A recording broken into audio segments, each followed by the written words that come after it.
بسم الله الرحمن الرحيم. الحمد لله كما ينبغي لجلاله وعظيم سلطانه، وصلى الله وسلم وبارك على محمد بن عبد الله النبي الأمي وعلى آله وصحبه ومن سار بسيره واهتدى بهديه إلى يوم الدين. أما بعد.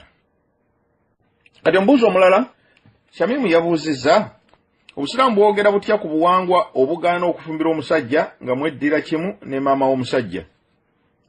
Ekyokuddamu, Allah subhanahu wa ta'ala yatutonda n'atuteeka mu nsi muno, n'atuteekako amateeka n'ebiragiro. N'atuteekako amateeka n'ebiragiro. Allah subhanahu wa ta'ala bw'amala okututonda yatuterawo system kwe tulina okutambulira. Yatwawulamu amawanga n'ebika. Yagamba eri mu surati Hujurat aya 13 nti ya ayuha nnas, yakola abantu nti ya ayuha nnas inna khalaqnakum min dhakarin wa untha, nabatonda mu abantu nga mbatonda mu musajja n'omukazi. Yatutonda nga atutonda abasajja n'abakazi. Waja'alnakum shu'uban wa qaba'ira, sekyo kyokka nembakolamu amawanga n'ebika. Amawanga n'ebika. Oba oyinza okugamba nti nations and tribes. Kati nga bw'olaba ewaffe Uganda nti Uganda ly'eggwanga, kati mulimu tribes ez'enjawulo. Okusobola okuvunula nti nabatonda amawanga n'ebika. Kati nga bw'olaba e Buganda nti tuyina eggwanga erya Buganda, tuyina Abaganda, naye nga mu Baganda mulimu ebika. Kati Allah subhanahu wa ta'ala atubuulira lwaki yatutonda amawanga n'ebika. Litaarafu, musobole okumanyagana. So si kwewanika na kugamba nti no ffe tusinga ekitiibwa anti ffe tuli ba kikagundi. Ffe tusinga ekitiibwa tuli ba kikagundi. Wabula just for the sake of kumanyagana. Allah subhanahu wa ta'ala amalayo aya n'agamba nti inna akramakum inda Allahi atqakum.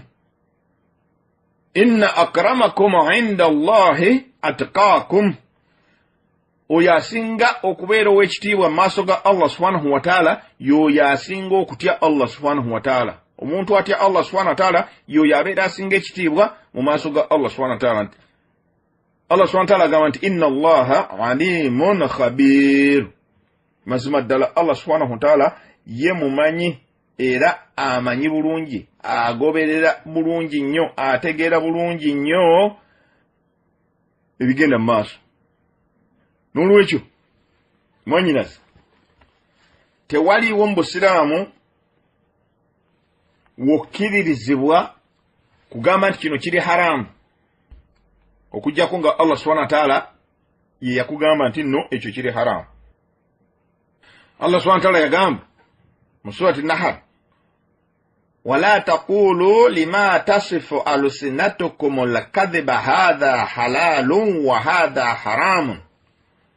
Allah subhanahu wa ta'ala bw'ati wagamba, muleme kwogeranga bintu ebyo ebiyitira ku nnimi zammwe nga bya bulimba.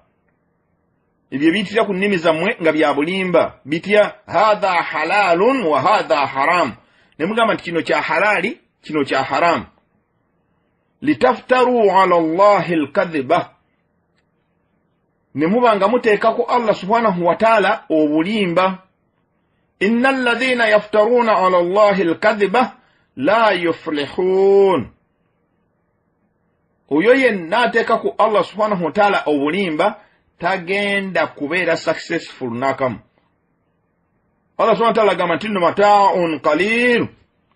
Buno obulamu buno obukweyagaza ne bukutuusa n'okugamba nti ekya haramu ng'ate si haramu.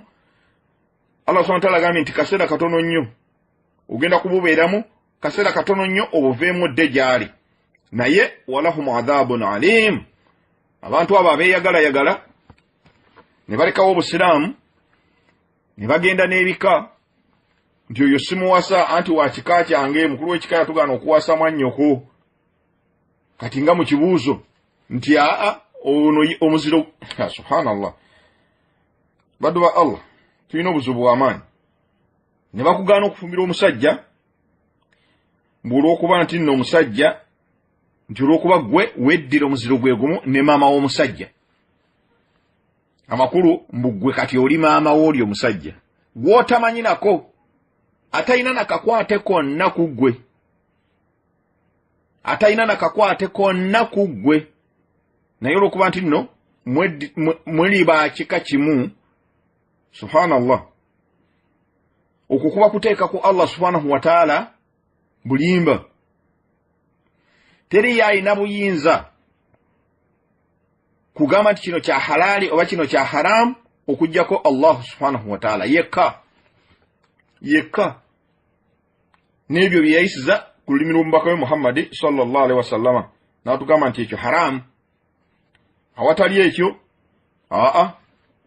ebyo byonna tebikkirizibwa. N'olwekyo mwannyinaze ebyo ebyobuwangwa tubigenderako nga tebikontana na Buyisiraamu.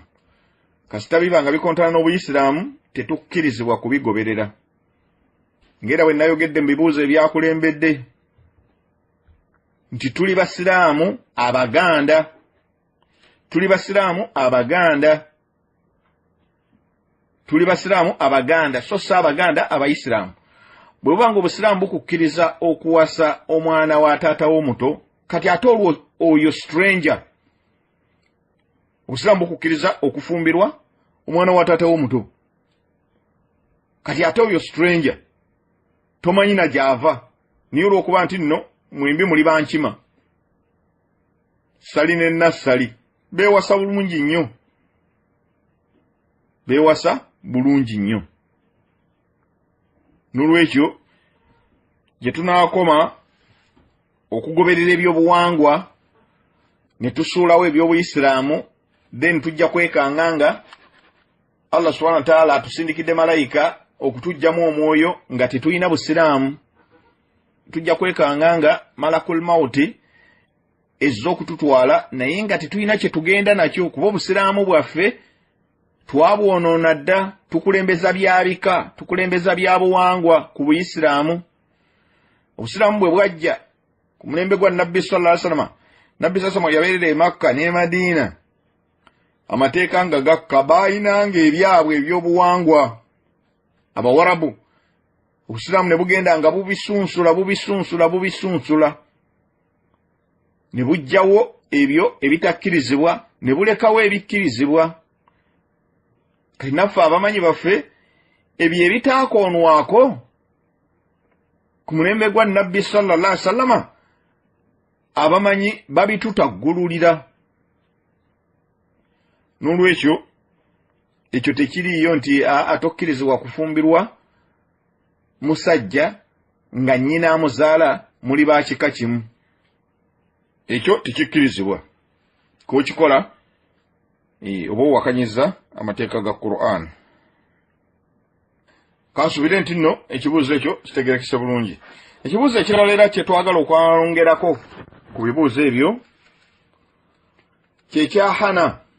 Hana abuuza nti omwana wa maama w'omuto oba owasengaawo Obusiraamu bukukkiriza okumuwasa, naye society gye tuwangaaliramu ebintu ebyo ebitamwa n'eremesa abantu.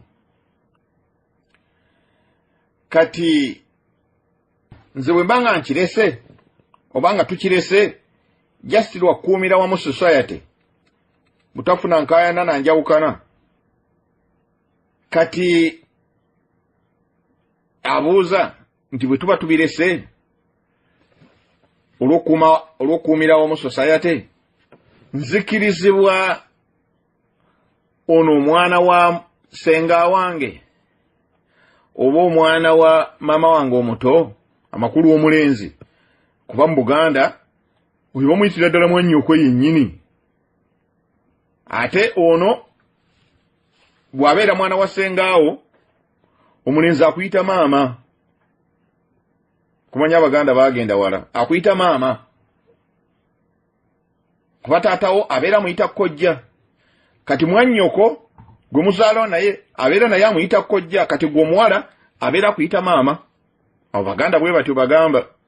Kati ono mwannyinaze abuuza nti oyo omuntu oyo bw'atyo omwana wa maama wange omuto oba oyo omwana wa senga wange omulenzi akkirizibwa okundaba nzikirizibwa okubeera naye awo nga nyambadde ekiteeteeyi amakulu okundaba entumbwe oba emikono oba enviiri oluviiri wange nduswanyiridde bulungi nzikirizibwa okubeera naye awo nandaba ebitundu byange ebyo amakulu nina kubeera nga neebikkiridde oba nzikirizibwa okubeera naye nga seebikkiridde.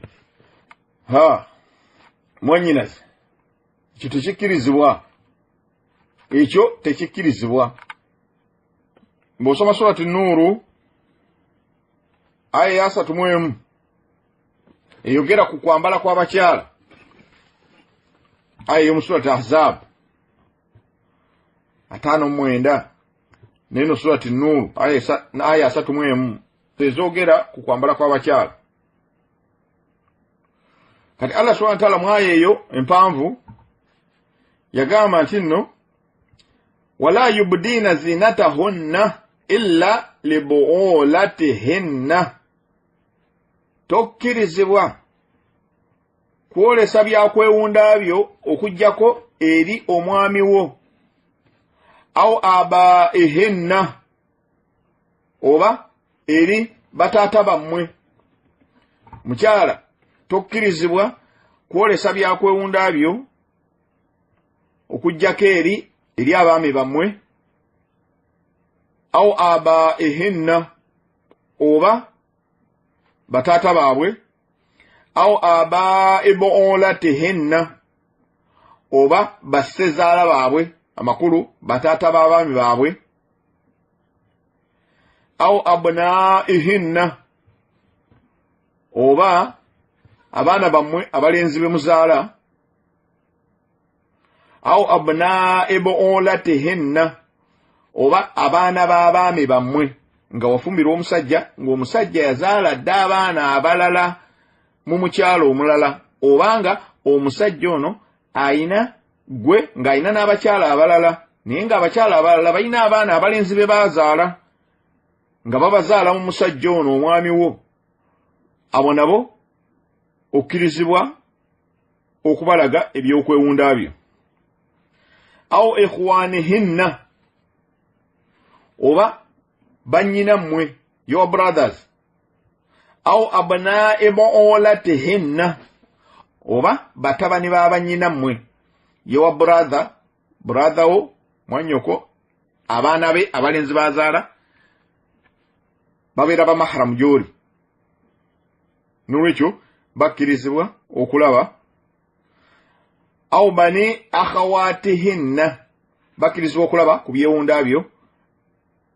Au bani akhawatihinna oba abaana b'abaganda bammwe, gwe omukyala ng'olina muganda wo abaana abalenzi bazaala nabo babeera bamahramu gy'oli. Au nisaihinna, kati awo Allah subhanahu wa ta'ala agenze kwogera ku bakyala. Abasajja abo be bokka bokkirizibwa okulaga ku byokwewunda byo. Abaami, omwami wo, taata wo, ssezaala wo, omwana w'omulenzi, omwana w'abalo omulenzi, ne brother wo oba omwana wa brother wo oba omwana wa sister wo. Beebo bokka abalenzi abakkirizibwa okulaba ebyokwewunda byo. Byakwewunda ki wano Allah subhanahu wa ta'ala byayogerako? Asobola okulaba entumbwe, amakulu osobola okwambala ekiteeteeyi nga bwe wagambye, n'osanirira oluviiri lwo bulungi nnyo, eyalingizizo z'otadde ku matu, eby'omu bulago by'otadde mu bulago, n'emikono. Khalas bye byokka bana abasajja bonna nokolamu omusajja omu yekka omwami wo ye yekka akkirizibwa okukulaba ebitundu ebirala ebisigadde eby'omubiri gwo ye yekka akkirizibwa okukulaba nga oli bwereere nga bwe wazaalibwa naye bano abalala bonna abasigadde bakomaawo ku abo bonna tewali akkirizibwa kulaba amabeere wadde ebisambi tubamenye. Allah subhanahu wa ta'ala muwaye eyo agambye abaami bataata basezaala abasatu batabani mutabani wo abana mutabani wabalo batano mwanyoko your brother mukaaga mutabani wa mwanyoko musanvu ne mutabani wa sister wo munana abasajja munana onokolamu omu yekka bano omusanvu abasigadde bakoma kukulaba ekinene nnyo ntumbwe mikono nviiri nembulago wano oba otaddemu ebyokwewunda tebakkirizibwa kulaba kukka wansi wa bulago kyonna ekiri wakati w'amaviivi n'obulago bwo ebiri wakati awo ng'emikono ogiggyeko ebiri wakati awo tebakkirizibwa kubitunulako tebakkirizibwa kubitunulako ebyo byeyawulidde omuntu omu yekka bw'ati omwami wo n'olwekyo olina okwegendereza kati abamanyi ku basajja abo bongerako ne bajjajja bongerako ne bajjajja bajjajja nabo babongerako nti nabo bakkirizibwa okukola bajjajjaawo azaala taatawo oba azaala maamawo naye abeera akkirizibwa okukulaba abeera akkirizibwa okukulaba ebifo ebyo bye twogeddeko. N'olwekyo omwana wa ssengaawo oba omwana wa maama wo omuto taliimu mwabo era kiri haramu. Bantu bangi naddala ewaffe Buganda bantu bangi bawangaalira mu mbeera eyo ey'okuzza emisango buli lunaku nti anti oyo mwana wa ssenga wange oyo mwana wa maama wange omuto oyo abeera mwannyinaze yennyini ne babeeraawo ne bazannya kyovu tolaba nti ogambye nti nno nti oba ne feelings oba toyina nga n'omulenzi talina feelings gy'oli lwaki ekintu kino mwakiteeka mu bwongo nti ono mwannyinaze yennyini so nga ate kikyamu tekikkirizibwa era bwe muba mubeera wamu ekyokulabirako muyinza okubeerawo nga muli famire bbiri abasajja babiri ba Luganda omu yadda ku munne naye nga bombi balina abakyala bazaala n'abaana naye nga bawangalira mu nnyumba emu kikibeerawo nnyo. Kati bwe muba nga muwangalira mu nnyumba emu bano abaana abawala abakuze balina okuba nga beebikkirira ebbanga lyonna lye bamalanga bano abaana abalenzi we bali balina okuba nga beebikkirira no matter how long balina okubeera nga beebikkirira. Ekyo bwe tutakikole tujja kwekanga nga tuli mu mbeera esingira ddala okuba nga mbi ku lunaku lw'ensonga. Lwaki? Anti okugamba buli lunaku oyina ezzambi erikuwandiikibwako olw'okuba owangaala n'omuntu atakkirizibwa kukutunulako naye ggwe nga weeyisa naye furiire. Kati ate gwe omukyala nnyini kwolesa bino ofuna omusango kati n'oli abiraba naye afuna omusango ebbanga ly'amala ng'akimanyi nti ekyo kiri haramu naye abeera afuna omusango. N'olwekyo mwennyinaze obusiraamu tebukukkiriza kubeera mu mbeera eyo. Wallahu alam wa billahi tawfiq wa sallallahu wa sallama ala nabiyyina Muhammad wa ala alihi wa sahbihi wa sallam walhamdulillahi rabbil alamin. Subhanaka Allahumma wa bihamdika ashhadu an la ilaha illa anta astaghfiruka wa atubu ilaik. Ebibuuzo ebirala tujja bifunira akaseera akalala insha Allah. Assalamu alaikum wa rahmatullahi wa barakatuh.